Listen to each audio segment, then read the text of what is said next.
Assalamualaikum warahmatullahi wabarakatuh. Salam sejahtera bagi kita semua. Om Swastiastu, Shalom, Namo Buddhaya. Perkenalkan, saya Yahya Sultoni, sarjana hukum, magister ilmu sosial bidang pertahanan, dan saya sebagai dosen Fakultas Keguruan dan Ilmu Pendidikan Universitas Wisnuwardana Malang.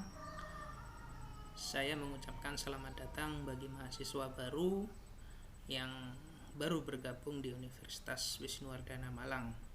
Semoga kedepannya bisa mengikuti dan mengenyam pendidikan dengan baik di kampus kita tercinta. Oke, saat ini saya akan membawakan materi terkait tentang Negara Kesatuan Republik Indonesia atau yang kita kenal dengan NKRI. Saya langsung masuk ke materinya saja.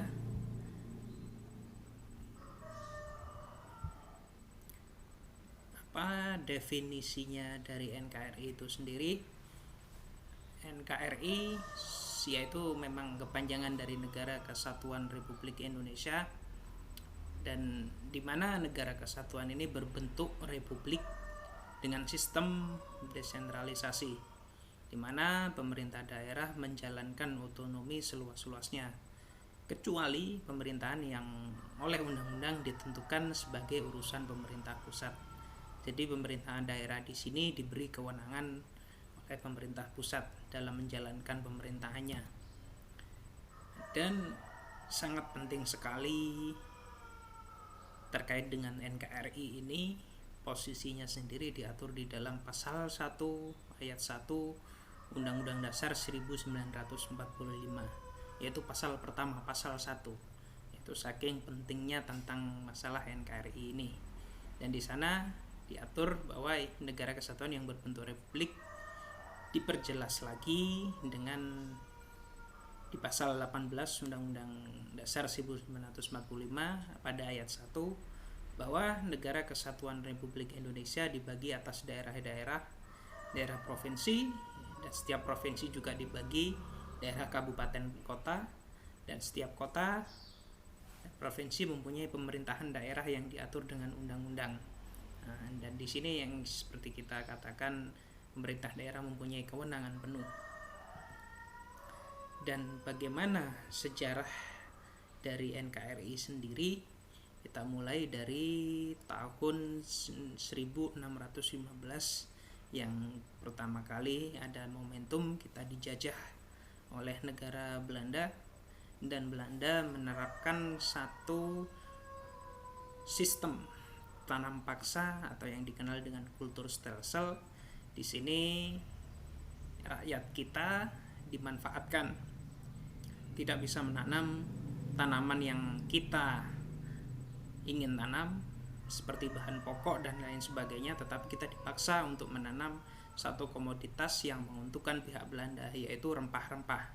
Dan kita dimanfaatkan oleh Persekutuan Dagang Belanda, dan oleh sebab itu ya rakyat kita tertindas terpinggirkan, masalah pendidikan juga terkesampingkan, kebodohan juga istilahnya seperti itu. Jadi sangatlah beruntung adik-adik di sini bisa mengenyam pendidikan setara pendidikan tinggi gitu kan. Kita harus bersyukur di sini. Dan di tahun 1900-an ya, pemerintah Belanda, yaitu pemerintah Hindia Belanda, istilahnya membuat satu kebijakan politik etis ya sebagai bentuk balas budi ke kita. Dan di sini mulai menerapkan satu kebijakan pendidikan untuk kaum pribumi. Jadi kalau kita dulu tidak bisa mengenyam pendidikan, tapi di sini kita bisa. Tetapi masih terkendala karena mahalnya biaya pendidikan. Hanya orang-orang tertentu, kaum orang-orang ningrat, misalkan dari orang pribumi ataukah dari orang-orang golongan lain yang bisa mengenyam pendidikan di era ini. Jadi tidak semua orang bisa mengenyam pendidikan. Dan tibalah di era 1908, dan di sini kenapa ada tulisan Era Kebangkitan Nasional? Disinilah pertama kalinya didirikan organisasi Budi Utomo. Di sini kita tidak ada fasilitas pendidikan yang didirikan oleh organisasi Budi Utomo, dan terutama untuk kaum pribumi di sini. Kalau dulu di 1900 pendidikan itu hanya bisa didapatkan oleh orang-orang tertentu, misalkan orang golongan pribumi keturunan Ningrat, ataukah golongan Eropa, ataukah golongan orang asing selain Eropa, yaitu dikenal dengan Timur Asing, seperti etnis Cina, Timur Tengah, India, dan lain sebagainya. Nah, tetapi tetap kaum pribumi ini tetap berada di bawah. Nah, dari era 1908 ini, Era Kebangkitan Nasional, mulailah didirikan organisasi Budi Utomo untuk mengangkat derajat para orang-orang pribumi kita supaya bisa mengenyam satu pendidikan. Dan tibalah di era 28 Oktober 1928, di sini adalah kongres pertama kita. Dari 1908 ke 1928, tentunya selama masa pendidikan tersebut pasti ada golongan-golongan cendekiawan baru yang muncul dari proses pendidikan tersebut. Dan di sini terbentuklah satu kongres Sumpah Pemuda, dan di sana menetapkan satu ketetapan, yaitu kita berbahasa satu, bertanah air satu, dan berbangsa satu, bangsa Indonesia. Dan disinilah muncul bibit-bibit terbentuknya NKRI di sini. Dan dari situ sifat-sifat kedaerahan kita mulai hilang sedikit demi sedikit untuk menjalin satu persatuan dengan wilayah lain, seperti contohnya dari Jong Java, Jong Ambon, Jong Celebes, Jong Sumatera, kita berkumpul, dan disinilah lagu kebangsaan kita pertama kali dikumandangkan. Dan ini pastinya jauh sebelum kemerdekaan kita dicetuskan pada tahun 1945. Nah, apa sebetulnya tujuan dibentuknya NKRI itu? Seperti yang biasa kita baca di Undang-Undang Dasar 1945 pada pembukaan, yaitu untuk membentuk pemerintahan negara Indonesia yang melindungi segenap bangsa dan seluruh tumpah darah Indonesia, memajukan kesejahteraan umum, mencerdaskan kehidupan bangsa, dan juga ikut melaksanakan ketertiban dunia berdasarkan perdamaian abadi dan keadilan sosial. Ini tujuannya yang pasti sering kita baca, dan ini harus kita pegang teguh supaya tujuan ini bisa tercapai. Fungsi dari NKRI ini sendiri, ini apakah fungsi dari NKRI sendiri? Ya, ada dua fungsi besar. Fungsi reguler, yaitu fungsi NKRI pada umumnya, yaitu political state, ya, ini untuk mengenai tentang keamanan atau sistem di dalam negara, dan juga untuk diplomatik. Fungsi diplomatik ini ialah untuk menjalin kerjasama, untuk membuat satu kebijakan dengan negara-negara tetangga, gitu kan, dan demi kemajuan bangsa juga tentunya. Dan fungsi sebagai sumber hukum, dan di sini negara mempunyai otoritas penuh dan juga mengendalikan masyarakatnya bagaimana, dan pasti ada satu konstitusi yang memang dipegang, dan konstitusi kita yaitu Undang-Undang Dasar 1945.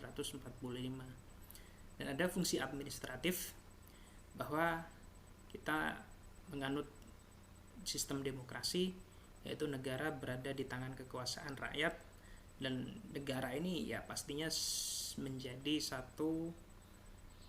satu pelayan penuh, gitu kan, dan menjalankan fungsi administratifnya untuk menjalankan satu tujuan dan memprioritaskan untuk ketentuan rakyat. Dan yang kedua ada fungsi dari agent of development, yaitu fungsi untuk pembangunan. Yang pertama sebagai stabilisator, yaitu untuk fungsi kontrol.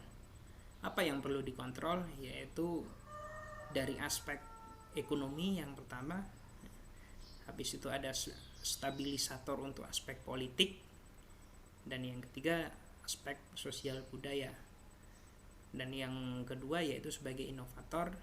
Dan di sini dibutuhkan satu pengembangan dan pemikiran-pemikiran baru untuk pembangunan kemajuan bangsa, dan memang harus dikawal dengan perangkat ataupun organisasi-organisasi yang ada di dalam negara, DPR, MPR maupun lembaga-lembaga lain.